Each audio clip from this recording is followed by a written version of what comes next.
Bonjour, ravi de vous retrouver pour une nouvelle édition de Lumière intérieure. Cette semaine, j'ai le plaisir de recevoir un acteur, artiste multitâche, chanteur, humoriste bien sûr et écrivain, Marc Jolivet. Bonjour. Bonjour Marie. Vous étiez en train de vous trémousser sur la musique. De bouger humblement, on essaie. L'humour. L'humour. Ça vous connaît. Bon, on en parlera plus tard. Okay. Merci d'être avec nous. Avec plaisir. À l'occasion de la parution du livre qui se trouve juste à côté de vous, votre 4e et dernier livre, et premier roman noir, Tueur hors série. 9e écrit. 9e J'ai écrit. 9 livres, oui. Mais toujours. Depuis toujours. Moi, effectivement, j'avais Rêvons, mémoire d'un aristocrate. Artistocrate, oui, iconoclaste. Artistocrate. Voilà. L'artistocrate est un néologisme, il n'y en a qu'un. Les aristocrates, il y en a beaucoup, vous en avez reçu pas mal. Regardez, l'artistocrate, il est entre les deux. Voyez-vous, alors on va croire que j'ai une jambe cassée, donc je l'enlève, mais voilà. C'est une petite précision importante. Vous avez toujours de l'humour. Et il y en a aussi, hein, il y a de l'humour noir. Tant mieux. Dans ce premier polar, en l'occurrence, oui, voilà, oui. Tueur hors série, qui est inspiré d'une histoire vraie, puisque ça raconte l'histoire du grêlé, de son vrai nom François Vérove, ancien policier et gendarme, qui est passé sous les radars pendant 35 ans, après avoir commis des meurtres atroces dans les années 80 et 90, et qui finalement n'a jamais été démasqué. Au moment où il devait être démasqué, eh bien, il s'est suicidé en laissant une lettre. Et d'ailleurs, cette fameuse lettre, c'est celle qui ouvre votre roman, inspiré de ces faits. Alors, dans ce roman, c'est pas François Vérove, c'est Paul Balder. Paul Balder. Paul Balder. Ça vous est venu d'où, cette idée? Alors, un peu noire. Au départ, donc, je suis venu sur Terre pour essayer de réaliser le maximum de choses que je ne me crois pas capable de faire. Pour aller, par exemple, je rêverais de construire ma propre maison, ce qu'aujourd'hui je suis incapable de faire. Mais on ne sait jamais. Et donc j'étais avec mon amoureuse, Julie Guinard, dont nous allons parler, et qui est le co-auteur exactement, il y a 2 ans et demi, 3 ans, je me suis dit, et si j'écrivais un roman policier, mon amour, tu m'aiderais?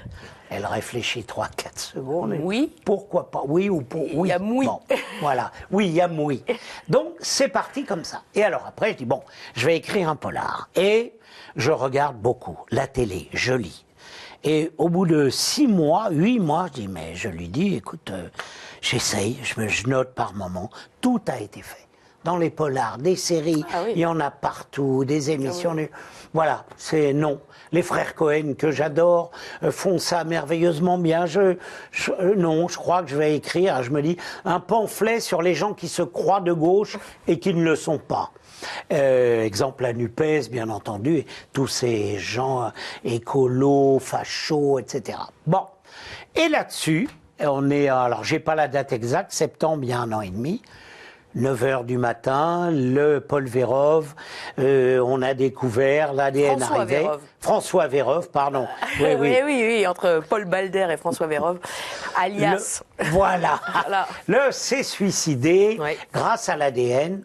Oh, qu'est-ce que c'est? Je clique. Oh, je dis, mais cette histoire est extraordinaire. Je regarde la plus grande énigme policière du début du siècle et de l'ancien siècle.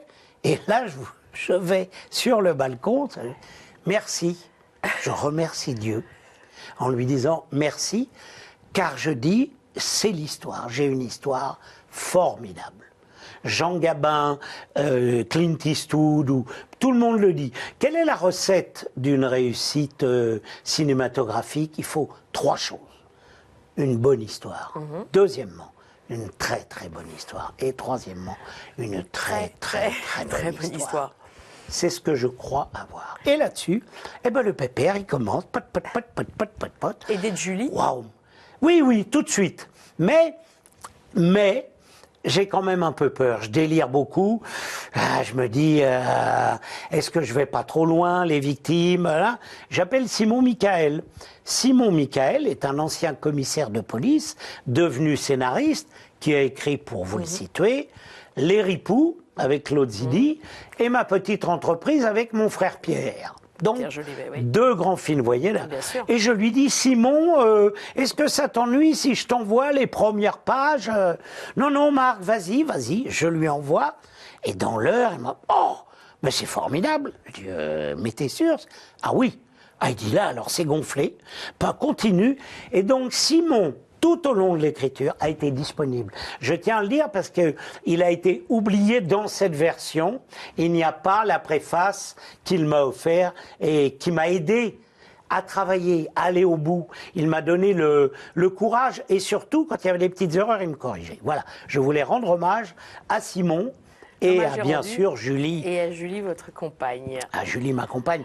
Mais on va revenir, j'ai plusieurs anecdotes drôles. Ah oui? Enfin, avec Julie, oui. Ah bah, allez-y. Alors, on y va. Allez, on y va. On a un peu de temps ici. La première anecdote, c'est que, donc, je commence à écrire et je me dis une chose. Mon personnage, c'est là, il ne sera pas pédophile. Très vite, je m'aperçois que je suis incapable de me mettre dans la peau ou d'essayer de comprendre un monstre. Ce qui n'est pas le cas tout à fait de François Vérove. Absolument. Donc, j'ai tout de suite, et ça c'est important pour les gens, je me suis détaché.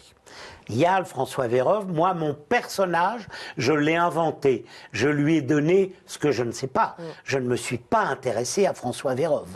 J'ai eu la colonne vertébrale de l'histoire, et après cette colonne vertébrale étant exceptionnelle, puisqu'il se suicide, puisqu'il est puni, me permet, car en plus la loi m'autorise à en parler, car il ne pourra pas me poursuivre, donc en changeant de nom, etc. Et là, très très rapidement, je dis waouh, waouh, waouh, pas pédophile. Déjà, le mien, il n'est pas pédophile. Ça, je veux pas. Je ne raconte pas les crimes. Je ne vais pas me mettre. Ça, c'est impossible. Je ne veux pas. Et du coup, j'enlève beaucoup à la véritable histoire de ces crimes monstrueux. Et Julie me dit, mais non, il faut qu'il y en ait plus. Il faut que... Oh, je dis, écoute, oh non, c'est bien déjà comme ça. Et elle me dit, ah, j'ai une idée. Il va aller écraser des gens en vélo. Il prendra sa voiture et il écrasera des tas de gens en vélo. Ah, je dis, ouais, c'est pas mal parce qu'on l'avait évoqué, elle et moi, dans mon autre roman qui s'appelait Mémoire d'un appuie-tête. Et je lui dis, bah, ok, écris-le, toi. Moi, je ne le sens pas, écris-le. Et alors, les jours pas, je dis, alors, je n'arrive pas à l'écrire. Donc, notre personnage, Paul Balder, n'écrase pas, en plus, des gens à vélo. Mais, ce qui est important pour moi, et c'est vrai que j'en ai pris conscience, c'est la rédemption.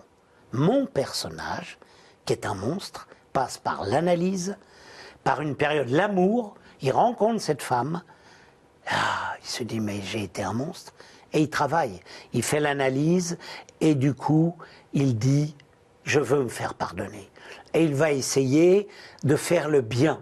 Mais comme me disait Julie il y a une heure, oui, enfin faire le bien. Il est gentil avec sa femme, avec ses enfants, il a du pot, mais ça reste un monstre. Voilà. J'ai eu besoin, pour arriver à mon premier roman, en partant d'une histoire monstrueuse, d'essayer de la démonstrualiser le plus plus On en parlera peut-être je sais pas si c'est un clair. peu plus tard. Si, c'est très clair. Bon. Mais vous quand savez même, que vous êtes la première à qui je parle de ce roman. Ah ben nous en sommes honorés sur KTO. D'ailleurs, vous allez nous donner un petit avant-goût de ce qui est écrit, notamment une lettre, parce que c'est un tueur en série qui écrit des lettres. Il y en a une au début qui est remarquable, ça nous met tout de suite dans l'ambiance, et puis ensuite il y en a une qui clôt. Alors voilà, donc il y a une première lettre qui est terrible, et 35 ans après, avant de se suicider, il écrit celle-là. Le grêlé, c'était moi. Je m'adresse aux parents, aux familles, aux amis des victimes. Pardon, pardon, pardon. C'était plus fort que moi à l'époque des faits. Je n'avais pas les armes pour maîtriser les pulsions abominables qui m'habitaient. Oui, j'ai commis ces crimes. Si je m'étais dénoncé, j'aurais passé 35 ans en prison. J'en serais ressorti radicalisé, gangster, peut-être.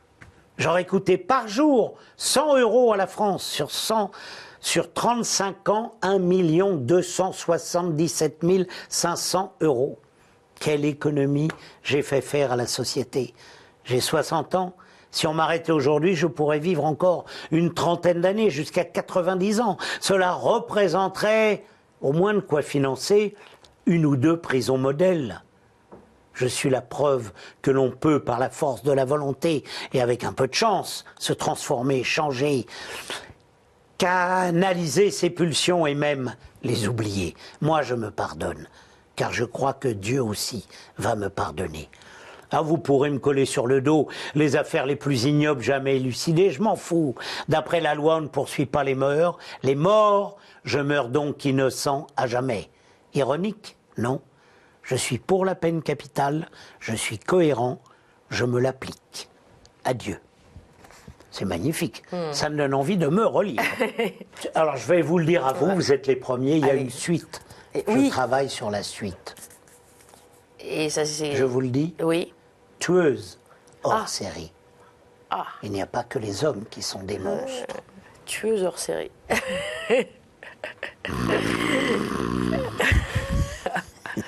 Sacré Marc Jolivet. Allez, comme on parle un peu d'actualité, dans cette première partie, il y en a d'autres. Il y a des dates à retenir bientôt, notamment en juin. Oui.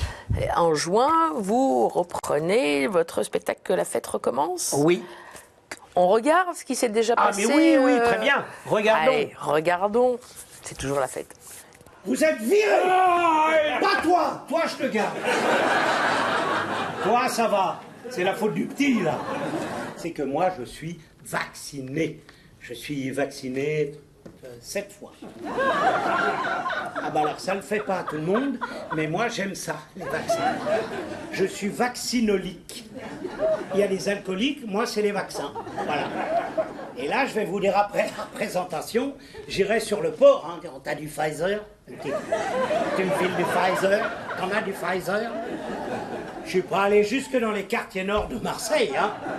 Pas à Sanary, parce que là... Non. Bon, enfin bon, cette pandémie, merde! Soyons clairs! 15 millions de morts dans le monde, 150 000 en France, ça va! Non mais franchement, ça va! Bon, alors attendez, on va être... Le virus, il a décimé qui? Les très très gros, les très très vieux et les très très pauvres. Voilà! Eh ben les très très gros, ils ont qu'à maigrir. Les très très pauvres, ils ont qu'à bosser, c'est tout. Et les très vieux, ils ont qu'à crever. Voilà, c'est tout.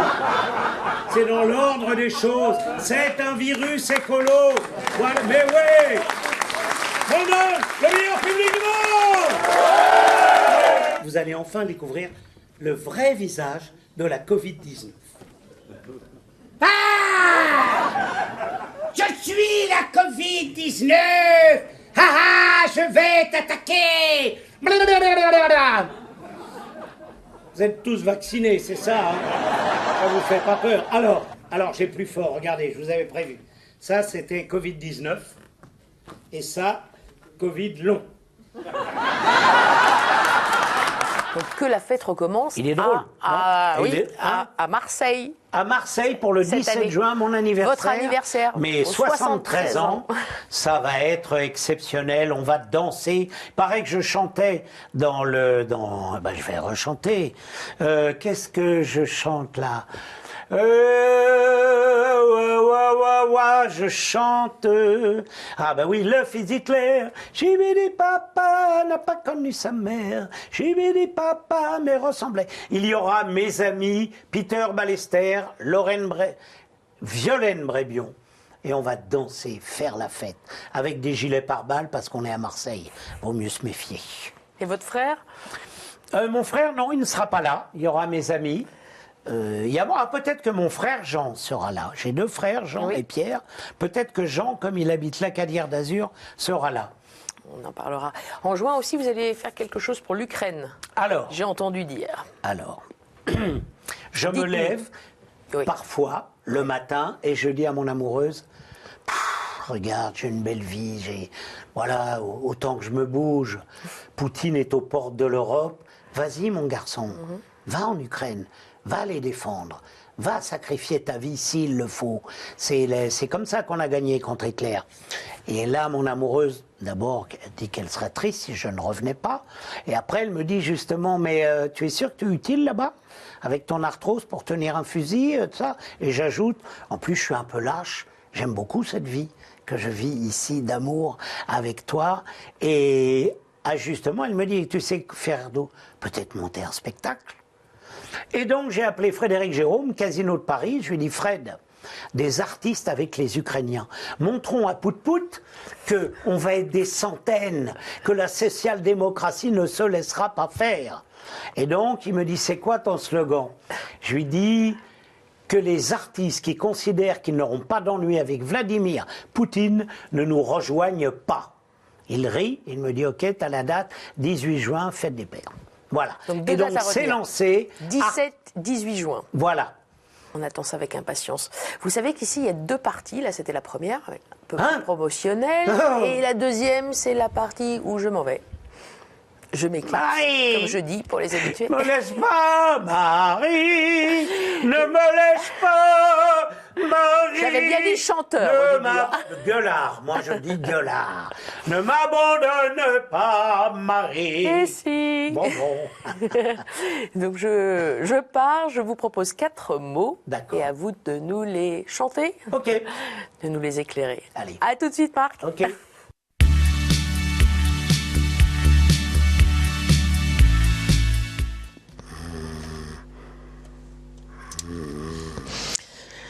Toc, toc, toc. Oui, Dieu, tu es là, Dieu. Il y a quelqu'un? Oh, c'est Marie. Marie, tu es Dieu? Non. Ah, bon. Non. Dommage. Pas de blasphème. Vous étiez en train de vous endormir. Presque. Non, quand même pas. Non. Vous êtes un jouais. sacré pitre. Et ça tombe bien, puisque le premier mot que je vous propose, c'est le mot comédie. Ça aurait pu être humour, rire, dérision. Bon, allez, c'est comédie. Vous avez ça dans le sang? Oui, Hein? c'est sûr. Famille de comédiens. Oui. Père, mère et les 4 enfants. Tous comédiens. Oui. Racontez-nous un peu tout ça. Alors, tous comédiens, non. Mon père a rencontré ma mère dans un cours d'art dramatique. Le nom du cours, je ne m'en souviens plus.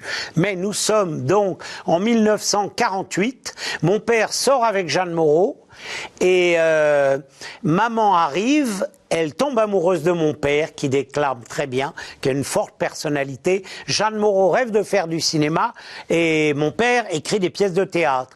Donc il quitte Jeanne Moreau pour sortir avec ma mère, mais Raymond DeVos, qui est dans le cours, est amoureux de maman. Donc ils s'en vont et en 1950 naît ce charmant jeune homme. Et donc Raymond DeVos, que je connaîtrai plus tard, les quelques fois où il est venu voir, on s'est rencontrés. Oh Marc, comment va ta maman? Arlette. Alors moi je lui disais, mais Raymond, mon spectacle. Oui mais c'est très bien. Oh tu diras Arlette, t'aurais dû être mon fils, tu te rends compte, voilà. Bon. Et donc Pierre naît 2 ans plus tard. Mon père arrête le théâtre. Et pour nous nourrir, il travaille. Et il ne sera plus jamais acteur. Amateur dans sa région. Maman devient une actrice, une vraie actrice.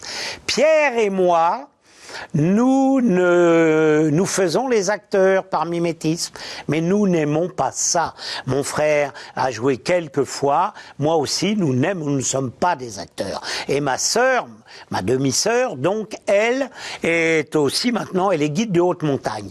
Donc acteur, moi je n'ai jamais aimé, sauf quand j'acte dans mes comédies, quand moi je suis mon auteur. Et mon frère, lui, maintenant est réalisateur. Mais voilà, non, je ne suis pas... Ça m'est arrivé de gagner ma vie comme acteur, oui. Mais tout à l'heure, vous avez dit acteur, je crois que j'avais envie... Je suis avant tout, je me dirais même pas humoriste, mais conteur. J'aime raconter des histoires, vous le voyez. Je suis un peu extraverti comme garçon. Donc voilà. Une autre question, Dieu? Une autre question sur la comédie. Oui. Ce mot, il vous inspire plusieurs choses. Oui. Comédie, ça me fait aussi penser à comique symphonique. Ça, c'était une expérience incroyable pour vous, ça. Un rêve d'enfant. C'est toujours. Quand j'étais enfant, mes parents me racontent, enfin, les pauvres, ils sont là-haut, donc ils me racontaient toujours, quand j'avais 4-5 ans, on disait, qu'est-ce que tu veux faire, Marc, quand tu seras plus grand? Je veux être chef d'orchestre. Parce qu'il paraît que j'avais un cheveu sur la langue terrible. Donc, quand j'ai eu 50, plus de 50, puisque ça a 20 ans, comique symphonique, on va fêter nos 20 ans, j'ai dit, waouh! Comme je vous ai dit pour le rock, est-ce que je serais capable, moi qui fais des spectacles jamais seul, parce qu'il y a toujours un partenaire, de faire un spectacle avec un orchestre symphonique? Je suis pas doué pour la musique, je suis quasiment doué pour rien. Peut-être l'amour, peut-être aimer ma Julie, c'est peut-être là où je suis le moins mauvais. Et donc, je dis, je vais essayer. Et j'écris comique symphonique. Et la mère de ma fille, Patricia, avec qui je travaillais à l'époque, me dit, écoute, j'ai regardé, voilà ce que ça coûte, un orchestre symphonique. Une blinde. Donc, pas possible. Donc, j'écris un spectacle qui s'appelle L'Utopitre, j'en fais un roman, et c'est l'histoire d'un clown, moi, qui rêve d'un orchestre symphonique et qui se retrouve avec 4 péripatéticiennes, violonistes, pas violonistes, saxo, des cuivres. On le joue au Bobino. On le joue à Bobino. Succès. 150e représentation. Il y a un bar à Bobino et je bois du vin bio avec mon public. J'aime ce qui est bio, le vin, et le public. J'aime les trois. Bonjour, monsieur s'approche. Je m'appelle Philippe Fournier. Je dirige l'Orchestre Symphonique Lyonnais. Est-ce que vous seriez d'accord pour qu'on écrive un spectacle ensemble? Merci Dieu. Voyez-vous, Dieu souvent m'écoute, m'entend. Et donc il m'envoie ce chef d'orchestre avec qui je suis devenu ami. Nous allons à son mariage en septembre et on va fêter les 20 ans de ce comique symphonique. On va continuer. Voilà. Ensuite, d'autres questions? Toujours sur les mêmes thématiques, vous parliez de clowns tout à l'heure. Vous avez souvent interprété des clowns, avec votre frère notamment, Réchaud et Frigo. Alors, c'est toute une épopée, ça aussi. J'adore. Mais toujours, vraiment, vous voyez, je vous mens pas, c'est l'histoire de ma vie. Je me lève un matin, je dis à Pierre, et si on faisait des clowns? Tu es sûr? Regarde, mais oui, boum boum. Les clowns, Réchaud et Frigo. Écoutez bien. Salut, c'est moi Réchaud. Salut, c'est moi Frigo. Et tous les après-midi, on retrouve nos amis. Salut, c'est moi Réchaud. Salut, c'est moi Frigo. Quand il fait pas chaud, quand on a bobo, il y a Réchaud et Frigo. Ouais, on me le demande encore. Des jeunes gens qui avaient 7 ans me disent, oh, Réchaud et Frigo. J'adore faire le clown. Vous adorez faire le clown. Oui. Et pourquoi? L'importance du rire? Ah, le clown, oui, l'importance du rire, et il y a en même temps se cacher. Quand on fait le clown, on se cache. Et donc, j'adore ça parce que on peut se cacher et on se décache. Voyez? Oh, bonjour les petits enfants! Oh, ma maman, elle est partie! Oh, mais vous avez des belles mamans! Et voilà. L'Auguste. Oui. Donc c'est se masquer. Oui, que de aussi. Rire. Mais alors, pour répondre à votre question, se masquer, ça m'amuse, mais je n'ai pas besoin. Depuis 35 ans que je suis en analyse, peut-être même plus. J'ai pas de problème à dire qui je suis. Quand j'ai écrit Mémoire d'un artiste ocrate avec mon amoureuse, dont je vous ai déjà parlé, mais je pourrais vous en parler longuement si vous le souhaitiez, eh bien c'était amusant parce que 35 ans d'analyse, tous les moments difficiles de ma vie, je suis revenu dessus, j'avais tout nettoyé. Donc j'arrivais à en parler sans souffrance. Et j'étais ravi. On va passer au deuxième mot. Alors c'est pas analyse, ça aurait pu, mais c'est philosophie. Ah. Vous êtes un amoureux tout court, mais aussi un amoureux de la sagesse. Oui, oui. Alors, la philosophie, j'ai découvert Émile Cioran quand j'avais 16 ans. le précis de décomposition. J'ai lu jusqu'à l'âge de 16 ans. Je dévorais la littérature française, américaine, je lisais. Et donc j'ai été marqué, frappé par Sioran. Je vais vous dire avec mon amoureuse, ce que je lui dis tout le temps. Nous sommes voués à la perdition chaque fois que la vie ne se dévoile pas à nous sous un frisson surnaturel. Mon amour, tu es mon frisson surnaturel. Voilà. Donc oui, la philosophie, et j'ai donc arrêté de lire. Enfin, je lis, mais très peu, pas comme je déforais avant. Et maintenant, je pratique la philosophie. Quand je dis je pratique la philosophie, c'est en permanence. Parce que le mot philosophie correspond, l'étymologie, c'est se rendre la vie plus agréable, trouver des choses agréables. Je fais ça en permanence. Quand je vais jouer au golf, j'adore ça parce que mon frère, Pierre, joue très bien au golf.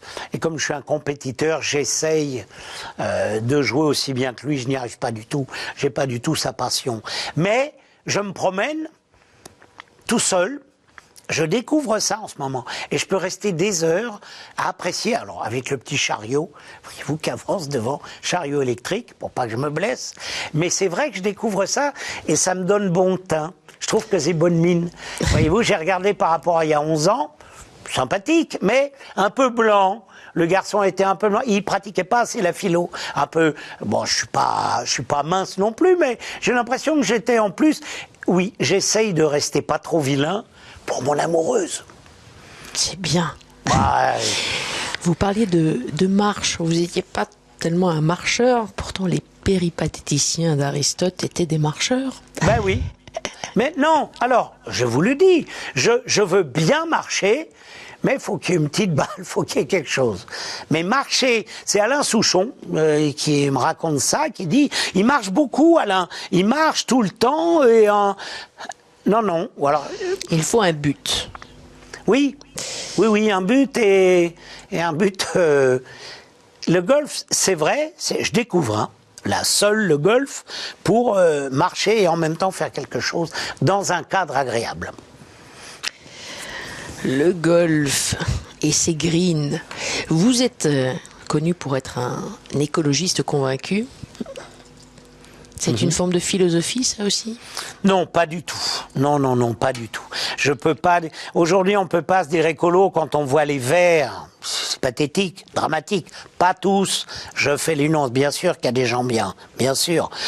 Daniel Cohn-Bendit, je l'ai pas dit, sera avec nous, et je pourrais me moquer de lui, le 18 juin, au Casino de Paris, les artistes avec les Ukrainiens. Mais non, ce qui est devenu, enfin, aujourd'hui, les verts, c'est dramatique. Moi, je suis amoureux de ma planète. Je n'ai jamais pris ma carte d'aucun mouvement politique. Mais j'ai été à une époque, oui, je travaillais beaucoup, je sacrifiais beaucoup de mon temps, de mon argent pour essayer que ma planète ne soit pas trop pourrie. Et maintenant, j'espère que les golfs, on va jouer sur de la vraie terre cassée, qu'on va plus gaspiller l'eau avec. Je passe au troisième mot. Encore? Il y a encore des mots? Il y en a encore deux. Celui-ci, on l'a déjà abordé un petit peu en introduction. C'est le mot, vous parliez du tueur en série, oui. Rédemption. Alors. Ça, c'est un mot que vous aimez bien. Alors, oui, que j'aime beaucoup, mais que j'ai découvert, honnêtement, je n'ai jamais pensé je ne suis pas croyant. Je l'ai dit, si vous réécoutez il y a 11 ans, je ne suis pas croyant, je n'ai pas la foi, mais je ne suis pas du tout opposé à ce que la foi vienne vers moi, ou que moi j'aille vers la foi. Ça ne me pose aucun problème, je serais ravi. J'ai toujours considéré, ou plutôt, je n'ai jamais eu de problème avec les gens qui ont la foi et qui sont amoureux et que ça les aide à vivre. Aucun problème à partir du moment où ils ne veulent pas m'imposer leur foi. Bon, ça, je l'ai déjà dit il y a 11 ans et c'est toujours la même chose. Mais, à travers ce personnage, partant du principe que mon personnage n'est pas ce monstre, il est un peu quand même, mais il va falloir qu'il s'élève. Donc, après ces crimes monstrueux, il a été en analyse, il a rencontré l'amour, eh ben, il y a que la foi. Et il va aller voir un curé. Dans le roman, il va voir un curé. Ok, il va dire, s'il te plaît, donne-moi la foi de Dieu. Le diable est parti. Le diable m'a quitté. Maintenant, j'attends Dieu. J'ai une scène qui est peut-être assez drôle d'ailleurs, parce que le curé, il a peur. Et quand il est à la fin du roman, je vous le dis, donc, il fout les jetons au curé, il va le voir plusieurs fois. Quand le curé va arriver, il va s'enfermer dans le presbytère, parce qu'il va encore me dire, et à la fin, quand le curé apprend à la télé que mon personnage, Paul Balder, s'est suicidé, s'est pendu, il danse, il saute de joie, et il remercie Dieu tout seul devant sa télé en mangeant des nouilles. J'ai oublié de le mettre qui mangeait des nouilles à ce moment-là. Ce sera dans la suite, dans le prochain. Dans le prochain avec les tueuses, la tueuse. Non, pas là. Il y en a beaucoup. Elles sont non, mais pas là, il n'y en pires avait que les qu'un hommes. seul, Marc Non, Jolivet. tueuse. Tueur, il n'y a pas d'S. Là, il y en aura. Tueuse hors série. Parce qu'il y en a plusieurs. Ah ouais, il y en a. Ça va être... Alors, j'ai l'impression aussi... J'ai une impression que je vais mettre plus encore d'humour parce que ça sera encore plus monstrueux. Je pense toujours à ce film Affreux, sale et méchant. Je dis là, c'était très gentil. Là, ce que je suis en train de préparer à l'écriture avec ces femmes tueuses hors série, ça va être level là-haut. Peut-être, si je réussis, si je suis pas trop mauvais. Vous voyez, le doute est toujours là. Est-ce qu'elles vont conserver leur nom et prénom? Ces tueuses en série. Bien sûr que non. Mais non. Moi, j'écris des romans. Oui. Je prends des structures et comment on dit, c'est inspire. Ces gens m'inspirent, mais j'écris des romans. C'est pas du tout des docus où je parle pas des vrais gens. Moi, je crée mes personnages. Peut-on vraiment rire de tout, Marc Jolivet? Alors là, des proches, plus rien à dire. Oui, mais pas avec tout le monde. Voilà, oui. Là c'est... Vous le citez. On peut retourner dans tous les sens. Moi, j'adore faire des blagues terribles. Et mon amoureuse ou dans la famille, on fait... mais sur scène, je ne me le permettrai pas. Parce que je ne sais pas avec qui je le fais. Et mon honneur d'humoriste, jamais un procès, ni pour insulte, ni pour diffamation. Eh ben ça, c'est une vraie fierté. Parce que je travaille beaucoup. J'arrive dans une ville où il y a un maire communiste, je vais déglinguer les communistes, avec grand plaisir, mais je me dois, cet homme qui m'a invité ou qui a laissé faire, de le respecter. Je suis alors pas du tout d'accord avec Guy Bedos là-dessus, on s'engueulait pas, mais on était en total désaccord, et je n'aime pas ça du tout. C'est une réelle fierté de me dire, je respecte les gens, mais j'ai été bien élevé par ma maman aussi. Par ma maman, j'ai été élevé par des femmes. Ma grand-mère, ma mère, et après, la mère de ma fille et mon amoureuse, et ma belle-fille. Oui, c'est vrai, je le reconnais, j'assume ma part de féminité. C'est mon côté féministe, donc surtout pas fasciste, extrémiste, féministe. Pas de tueuse en série, en tout cas. Non. On est sur le mot rédemption. Oui. Vous aussi, vous y pensez à cette rédemption, rachat par le Christ? Non, pas du tout. Oh, pas du tout. Ah non. Je vous dis, je suis pas croyant, mais je trouve ça beau. La rédemption, par rapport à mon personnage, par exemple, et il est sincère. Mon personnage, il y va, il dit, qu'est-ce que je suis prêt à faire pour qu'on me pardonne? J'ai été un monstre. Alors, je fais quoi? Mais moi, j'ai pas du tout besoin de ça. Je suis en analyse depuis 35 ans. J'ai jamais fait d'horreur. J'ai pas de... Ah non, j'ai pas du tout de... Non, désolé. Quel est votre Oui, autre mot. Non, ça me va bien. Le dernier mot... Si vous avez encore des choses... Sur la rédemption, oui. Il s'approche aussi du quatrième mot, qui vous concerne pas tant que ça, finalement, puisque c'est le mot foi. Juste. Nous sommes sur KTO, Marc Jolivet. Lumière intérieure. Alors, bien sûr. Alors, oui, je l'ai dit, j'ai réentendu il y a déjà 11 ans. Moi, j'ai foi, non pas en l'homme, mais en la nature, en ces choses merveilleuses. La somme de choses merveilleuses qu'il y a dans la nature, des gens merveilleux qui ont la foi, qui ont cette foi, cette puissance, me donnent la foi pas dans l'humanité, dans certains hommes, certaines femmes et une certaine nature. Voilà, j'ai foi, mais pas la foi chrétienne, catholique, je ne l'ai pas. Mais je ne suis pas opposé grâce à cette émission qui peut-être... Attendez, arrêtez, ça y est.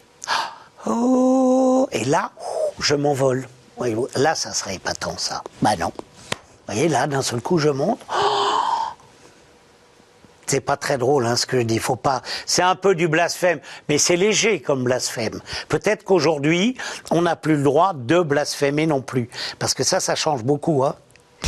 Alors là, je sais pas, je vois pas vos têtes derrière, enfin. Où, non alors, dites-moi, c'est plutôt ou plutôt. Ah bon, d'accord. Si vous faites ça, c'est que c'est plutôt limite. Donc, je vous l'ai dit, je suis respectueux avec les gens qui m'invitent. Donc, no blasphème. Churchill disait ça. On disait pourquoi vous êtes en forme, et il disait pas du tout, comme il disait, no sport. Non, il disait no blasphème, no blasphème. No blasphème. Parlons quand même de cette foi. Vous avez quand même une éducation catholique? Pas du tout. Pas du tout. Non. Moi, j'ai entendu dire que vous aviez été baptisé à l'âge de 7 ans. Absolument. Alors, mes parents nous ont dit à mon frère et à moi, ce que je trouve génial, ce que j'ai dit à ma fille, et pareil pour ma belle-fille, mais c'était déjà dit, tu choisiras. C'est toi tu vas décider de ce que tu veux faire de ta vie, où ira ta foi, où iront tes croyances.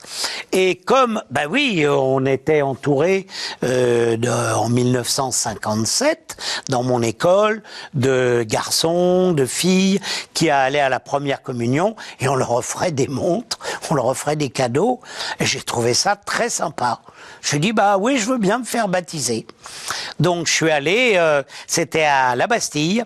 C'était à la Bastille, oui, je me souviens, on habitait rue Keller. Oh, c'était sinistre, c'était triste, le curé était triste, mais bon, j'avais décidé. Alors, j'y suis allé, le temps qu'il a fallu et je me suis fait baptiser. Et j'ai pas voulu de montre. Je me souviens de ça. J'aurais trouvé ça dégueulasse, alors que j'avais pas trouvé la foi. Alors, en plus, profiter d'une montre. C'est pas mon genre. Donc, j'ai dit, non, pas de montre. Voilà, ça y est, je suis baptisé. Et j'en suis ravi, hein, d'ailleurs. Ça me pose pas de problème. Mais, voilà. Au niveau de la foi, ça s'arrête là. Pas de communion. Non. Non, non. Pas de profession de foi, de confirmation. Ah non. Et pourtant, peut-être un mariage bientôt à l'église. Voilà. Alors, là, c'est différent. Mon amoureuse, qui doit être dans le coin, je suis très amoureux, comme les gens peuvent le constater. D'ailleurs, je ne sais plus si je l'ai dit au début de l'émission, mais quand vous m'avez dit pourquoi ce livre, c'est aussi, je lui ai dit tout à l'heure, pour la séduire, elle m'a dit non, pour m'impressionner. Alors je me suis dit, je t'impressionne, elle a souri, mais il est vrai que pour moi, alors, si j'ai la foi, c'est en l'amour, et l'amour de cette femme, car je lui ai fait du mal, et maintenant je paye. Oui, si c'est vrai, vous voyez, la rédemption, pardon. Alors là, voilà, et c'est vrai que je lui ai dit, j'ai dit, le reste de ma vie, je vais tenter de me faire pardonner. Donc, essayez de te rendre heureuse. Essayez que tu sois amoureuse de moi ou pas amoureuse, je le serai suffisamment pour nous deux, et on va essayer. Mais oui, tiens, le mot rédemption, là, il est en ce qui me concerne, et j'y pensais pas. Vous voyez, il faudra revenir au mot rédemption. Qu'est-ce que ça veut dire? J'ai fait du mal et maintenant je paye? Ben, je ne vais pas vous raconter ma vie, elle ne le souhaite pas. Moi, ça ne me poserait pas de problème. Ça n'a pas grand intérêt. Parce que ça fait longtemps que vous vous connaissez? Ça fait 27 ans, je crois. 27 ans. Et puis, donc, je suis tombé amoureux d'elle au tennis. Pardon? Sans jamais avoir été marié, justement. Ah, moi, j'ai jamais été marié. Si, alors. Non. Alors. Et c'était bien tenté, hein. Non. Alors, si vous faites une émission Sur l'analyse, alors là je vous raconte tout, j'ai aucun problème. Mais c'est vrai que Julie me demande de ne pas raconter ma vie, je peux, mais là c'est notre vie. Bien sûr, bien sûr. Et elle tient à ça, donc voilà. Je lui ai fait du mal, je cherche à me faire pardonner, et du coup, si je peux humblement l'impressionner ou que elle est par moments, je la vois, je la fais rire sur scène ou dans la vie aussi. Mais bon, il faut que je la laisse libre aussi. Vous savez, il y a une chose que j'ai retenue depuis 35 ans d'analyse, qui est ma foi, c'est aimer l'autre, c'est le laisser libre. Eh bien, quand on a suffisamment d'amour pour l'autre, eh ben, c'est un exercice qu'il faut faire. Voilà. Mais comme j'ai déconné, il faut que je mette beaucoup plus d'amour que normalement, je suppose, dans les autres couples. Je suppose pas, je le vois. Et ça passe par le mariage. Alors, ce qui n'est pas forcément la liberté. Non, mais alors je vous explique. On vit dans un endroit magnifique. On a une maison dans un endroit magnifique. Et il y a une église qui est magnifique. Julie s'est mariée, elle a divorcé. Je me suis marié et j'ai divorcé. On ne s'est jamais mariés à l'église tous les deux. Et je lui ai donc proposé le mariage. Je lui ai dit, regarde, mais ça va être magnifique. On va inviter nos deux familles, ça va être exceptionnel. Et elle me répond, oui, mais tu n'y crois pas. Je dis, d'abord, il n'est pas dit que dans cet endroit magique et magnifique, à notre mariage, la foi peut arriver. Heureusement, c'est ce que je vois. Souvent, dans la vie, dans les films, on est là, les tueurs, là, et puis ça arrive. Pourquoi pas moi? Bon. Et donc, je lui ai proposé ça, et elle m'a dit non. Et elle me dit toujours non. Alors, ça, je dis, mais en blanc, on sera en blanc tous les deux. Peut-être qu'elle acceptera le jour où j'ai la foi. Mais j'aurai toujours l'honnêteté de dire la vérité. Donc, pour l'instant, elle ne veut pas. Voilà. Donc, c'est un projet. C'est un pas projet. Encore prévu. Enfin, c'est un projet. C'est prévu, et alors, mais je vais pas finir, encore elle dit même, acté. pour toi, c'est trop une fête. Ah bah oui. Je dis, on a un endroit magique, faut que ce soit magnifique. Je veux m'en souvenir, faut que tout le monde... Alors que je sais que pour Julie, on serait 2 ou 4, c'est le mariage, et qui me va bien aussi, moi, d'ailleurs. Mais enfin, ça serait quand même plus sympa de faire une grande fête que KTO fasse un reportage, vous voyez, voilà. On fait venir Sting, des clowns, on fait revenir des morts, des trucs, ça a de la gueule, quoi. Balavoine, Daniel Balavoine, mon ami, revient chanter pour moi, et... Bon, j'arrête là, parce qu'après, De Vos va revenir, et vous allez dire, il délire peut-être un peu trop, là, alors que pas du tout. Pas du tout. Je sais être très sérieux et très... Non, je sais pas bien. Bon, je peux dormir un peu ou pas? Est-ce que la foi permet d'appréhender d'une meilleure façon l'insondable, l'après, l'au-delà? Ah ben je peux pas vous dire parce que je l'ai pas. Non. Ce que je sais, c'est que si je l'avais, oui, c'est évident. Bien sûr. Moi, je suis angoissé par ma disparition, par la mort, mais je travaille dessus, donc vous voyez, je vis bien. Je suis pas... mais on analyse. Oui, ça doit être génial d'avoir la foi. Je vois, par exemple, la maman de Julie, elle a la foi, et c'est formidable. C'est formidable. La femme de mon père avait une foi indestructible. Et tout était... quand elle est partie, elle avait la banane et tout. Ça me plairait beaucoup, ça. Mais je ne vais pas pouvoir mentir ou me forcer ou faire croire. Il faut que ce soit sincère. Et aujourd'hui, je ne l'ai pas. Mais peut-être qu'en venant... Alors, on va faire une chose. Vous m'invitez, non pas une fois tous les 11 ans, mais disons une fois par mois. On fait une émission de 52 minutes, tous les mois, et on se dit dans 5 ans, on voit si je l'ai ou pas. C'est-à-dire, si vous aussi, vous avez été bon pour arriver à me la communiquer, la foi. Ça vous va? Attends, j'ai pas fini. Et vous me payez, bien sûr, je viens pas gratos, ça. Ah ben non. Julie vous la communique pas? Pardon? Julie. Non, alors, non, Julie n'a pas vraiment la foi. Elle est croyante, mais... je dis peut-être elle est à côté de vous, elle est peut-être... Je sais pas, là. Non, je pense... Le mot foi, j'ai jamais entendu dire j'ai la foi ou... Elle est croyante. Vous voyez, je ne sais pas si cette nuance lui convient. Elle est croyante, elle va à l'église, elle est... Peut-être qu'elle a la foi, voyez-vous, je ne veux pas... En tous les cas, j'ai jamais fondé... As-tu la foi ? Mais c'est un peu une contradiction de vouloir se marier à l'église quand on n'a pas la foi. Qu'est-ce que je viens de vous... Vous écoutez pas, Marie. Je viens de vous dire que j'espère qu'en y allant, ça m'arriverait. Alors, si vous voulez, Marie, dire qu'il y a des contradictions en moi, allez-y. Il y en a, mais alors, des paquets. Je vais vous aider, si vous voulez. Je peux vous en donner. Alors là, tiens, on va pas prendre des émissions de 52 minutes une fois par mois, mais une par semaine. Allez sur les contradictions. Et vous revenez la semaine prochaine. Ah, j'ai on comprendra mieux. On mettra de la lumière sur ces contradictions, de la lumière extérieure dans vos lumières intérieures. Je reviens auprès de vous, Marc Jolivet, pour la conclusion. À tout de suite. Ok.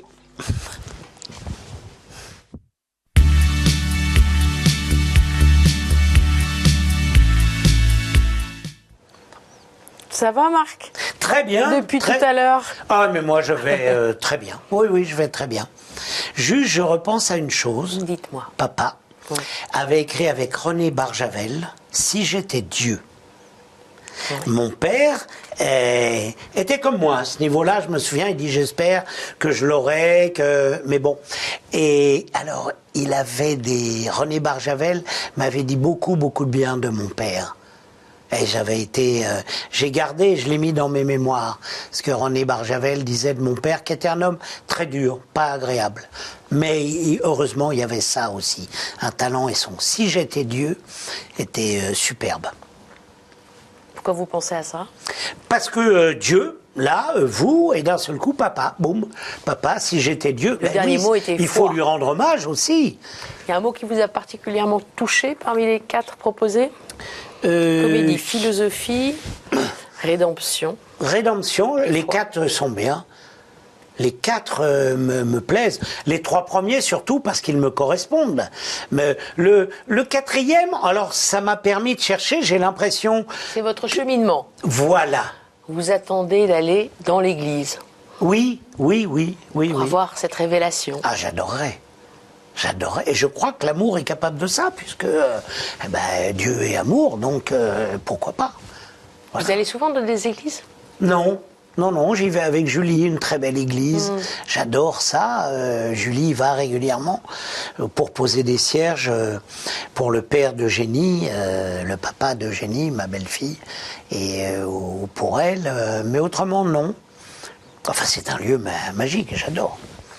Pas de prière spécifique? Alors. Même. Voilà, je vais vous parler de la foi. Camille, ma fille qui a 29 ans aujourd'hui, à la Baule a 1 an et demi. Et on va visiter un appartement, je m'en occupe. Oh non, elle a 6-8 mois. Et elle est toute petite et elle tombe je la mets dans un trou de siège pour regarder. J'ai pas vu qu'il y a un trou. Boum! Oui. Elle tombe. Et elle tombe sur la tête. Aïe. Elle hurle. Oh, je prends ma fille, je me revois encore, je cours jusqu'à la pharmacie. Dieu, prends ma vie, prends ma vie. Mais je me souviens tellement de ça. Donc j'ai dit, après, voilà, quoi, je suis imprégné. C'était Dieu, prends ma vie, mais pas mon bout de chou. Moi, elle avait rien, elle avait une bosse. Oui. Mais là, ça, j'ai dit, voilà, quoi. Donc, vous voyez, j'assume complètement. Hein.